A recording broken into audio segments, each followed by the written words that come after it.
Hello and welcome back to the channel. We have some more breaking stories out of Warner today. I mean, they're just coming fast and furious, right, style? So first up, Batgirl, and this is plot details leak after the cancellation.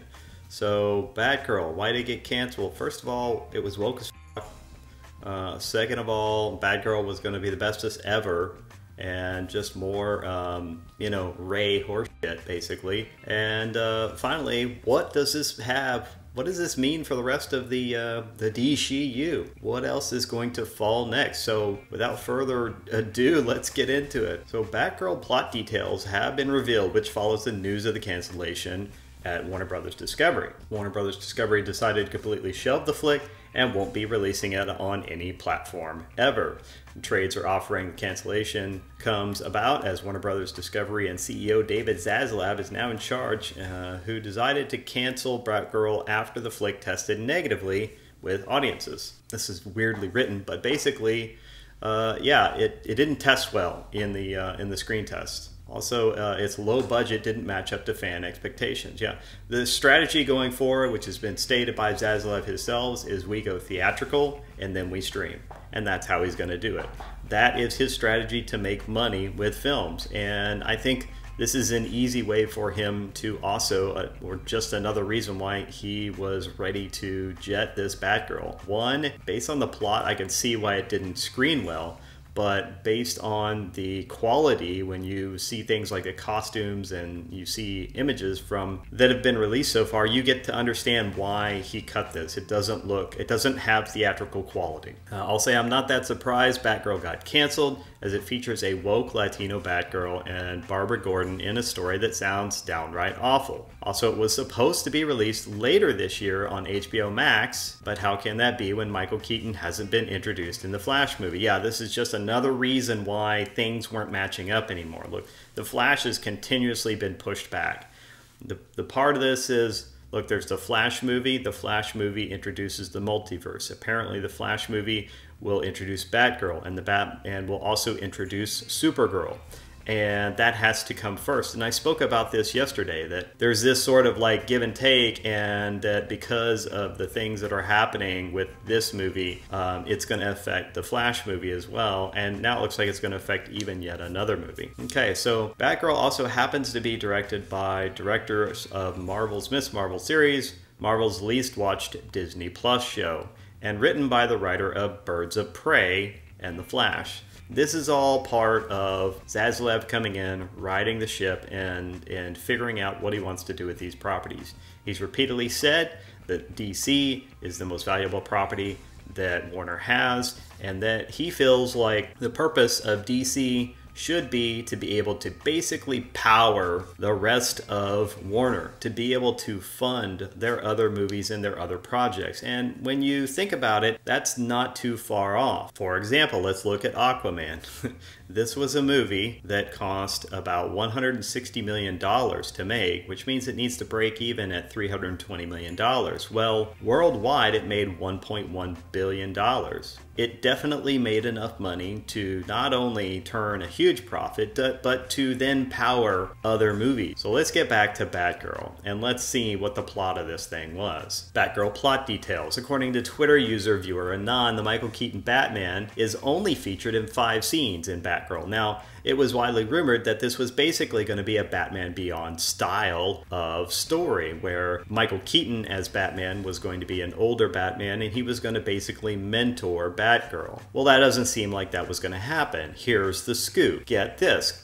Keaton Batman is said not to be serving as a mentor role to Leslie Grace's Barbara Gordon, okay? And he didn't train Batgirl. Well, then what happened? Like, how did she get this training? How did she get good? Well, Michael Keaton only had 5 scenes in Batgirl. He didn't train Barbara. She just dressed up as Batman for a Halloween party, stopped some terrorists, and tweaked the costume to become a superhero. This is such a Ray story. It's so much BS. She's gonna be the bestest Bat person ever. So let me just go on a little bit of a rant here and just say that this is not how you tell the hero's journey. You don't skip all of the details of how the hero becomes the hero and just hero them up. It's actually bad storytelling. This is the worst kind of storytelling. This is why people hate the Ray fiat the superhero into existence plot point. This is laziness, it's lazy storytelling, and it's a shortcut that skips all of the good stuff. If you want to know what I'm talking about, well, it's this. This is what you're supposed to include. And they do probably include some of this, like the call to adventure and the refusal of the call. But then you still have things like supernatural aid, like somebody comes to that person's assistance. This is sort of like introducing possibly the mentor. Crossing the first threshold. This is where they really have to make that decision to do this, right? Then there's the belly of the well. And for example, belly of the well represents the final separation from the hero's known world and self. This is when they finally put aside who they were previously and decide to don this new personality, like donning the mask. And the road of trials is a series of tests, tasks, ordeals that the person must undergo to begin the transformation. Anyways, the goal is to basically get to the ultimate boon, right? This is the achievement of the goal of the quest. And so this whole character development, this whole arc of growing as a hero needs to take place from crossing the threshold, belly of the well, road of trials, and then things along the way, and getting to the ultimate boon. This is sort of like the climax of the action for the film. And if you just decide you're going to get rid of belly of the well and road of trials, and this person is just going to skip straight to what then? Like they're going to just skip straight to the ultimate boon. They just fucking fiat their way into becoming the bestest superhero ever. Take out the bad guy like that. This is why people don't like woke horse just because she's a fucking woman. This is no wonder people didn't like this. It's not believable. Anyone who knows Batman's story knows that he didn't develop his skills simply by watching his parents get killed. It was after that, you follow the story, he trained and he developed his skills.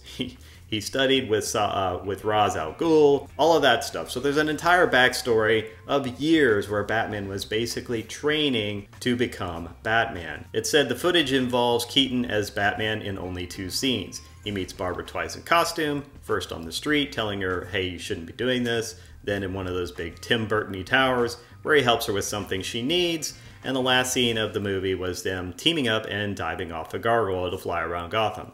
So look, this sounds like a terrible story. It sounds like a bad plot. The funding wasn't there to give it theatrical quality, and David Zaslav is not going to have an abject failure on his hand that tarnishes the brand. He's just not going to do it. So this is interesting because it makes me wonder what's coming next. You know, this is a story from Geekosity. Warner Brothers Discovery cast doubt on new DCEU plans with Batgirl cancellation. And I think that we should basically call this, it's casting doubt on the DCU. Warner Brothers Discovery cancellation of Batgirl throws the DCU in doubt. In fact, let's be brutally honest about it. Warner Brothers Discovery CEO David Zaslav poured lava all over it. He absolutely did.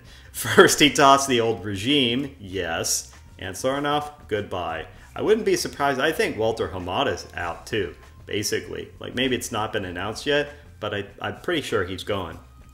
Afterwards, he flushed their ideas down the toilet. Well, that's because that's where they belong, because they were absolute shit. Once upon a time, DC Films assigned Batgirl to continue the post-Snyderverse world of The Flash. Therefore, the anti-Snyderverse crowd partied like the Ewoks at the end of Return of the Jedi. Furthermore, rumors flew that 70-year-old Michael Keaton would replace Ben Affleck as Batman.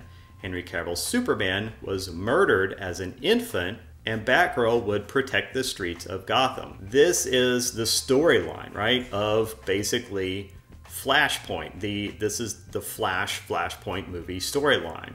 And this is what was supposed to basically bring about the DCU, where we end up with Batgirl instead of Batman, we end up with Supergirl instead of Superman, and we end up with Wonder Woman. And then the Justice League is all whamming, and they don't need no man. This is exactly what people want. This was the grand plan of former Warner Brothers clown table, yeah, led by Ann Sarnoff, head clown. One by one, Zaslav removed them just like I initially scooped. Okay, they claimed Zaslav would keep the status quo. They argued that Zaslav admired the work of DC Films president Walter Hamada, but no. Sure enough, gone. Now, this just goes on to say basically that Zaslav is not going to be sticking with this.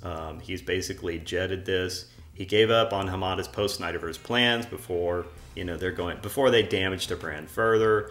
And also, yeah, Batgirl apparently cost $90 million, and he's willing to just drop it, right? Drop it in the toilet and flush it where down to where it belongs.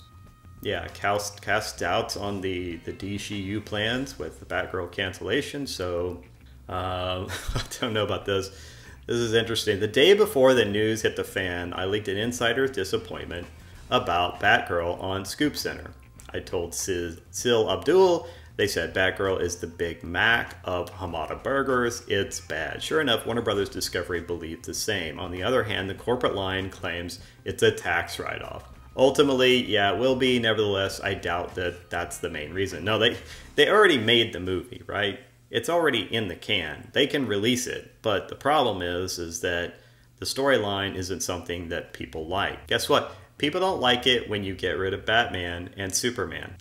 These are the people that they've wanted to see more films of for the past 6 years, and they haven't really been getting. They didn't get their solo Batman outing with Ben Affleck. They didn't get another follow-up to Man of Steel. So, yeah, you've angered the fans, and if you release this crap, you're going to anger them even further. It's no wonder that they're getting rid of it. Obviously, this is going to have a bigger impact on the DCU. We're going to talk more about that in some upcoming videos. But if you want to keep smashing the narrative like David Zaslav is smashing the narrative, then smash the like, subscribe, and share buttons because we are just getting started. I will see you in the next video.